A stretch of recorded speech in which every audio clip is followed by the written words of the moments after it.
Hi മക്കളെ, 16ാമത്തെ പാർട്ടിലേക്ക് എൻ്റെ എല്ലാ മക്കൾക്കും സ്വാഗതം. ഇന്നത്തെ പരിപാടി എന്താ അറിയോ? തരംഗ ദൈർഘ്യം അല്ലെങ്കിൽ വേവ് ലെങ്ത്തിനെ കുറിച്ച് പഠിക്കണം. ഇറ്റ്സ് വെരി ഇമ്പോർട്ടൻ്റ് ആണ് മക്കളെ. എന്താ തരംഗ ദൈർഘ്യം? സിമ്പിളാണ്.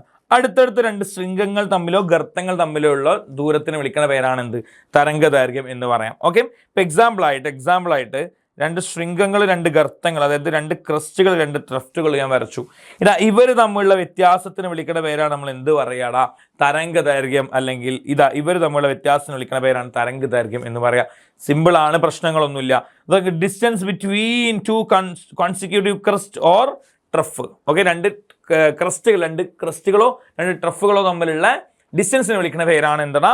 വേവ് ലെങ്ത് എന്ന് പറയുന്നത്. ഓക്കെ, പ്രയാസങ്ങളൊന്നുമില്ല. ഇനി ഒരു ലോഞ്ചിറ്റ്യൂഡിനൽ വേവ് ആണെന്നുണ്ടെങ്കിൽ ഞാൻ ഇവിടെ കൃത്യമായിട്ട് കാണിക്കാം.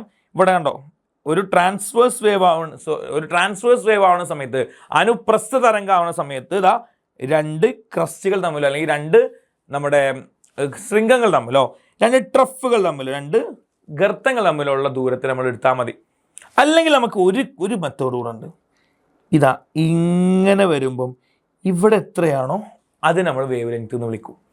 ഓക്കെ, അത് ഞാൻ കൂടുതൽ ഡീറ്റെയിൽഡ് പറയാം. ഇവിടെ ഡിസ്റ്റൻസ് ആണ് എന്നുള്ള കണ്ടീഷനൊക്കെ ഉണ്ട്, പറയാം. ഓക്കെ, ഇനി അടുത്ത കേസ്, ഇത് പലപ്പോഴും ചോദിക്കാറൊന്നുമില്ല, എന്നാലും ഇത് ഓർത്ത് വെക്കുക.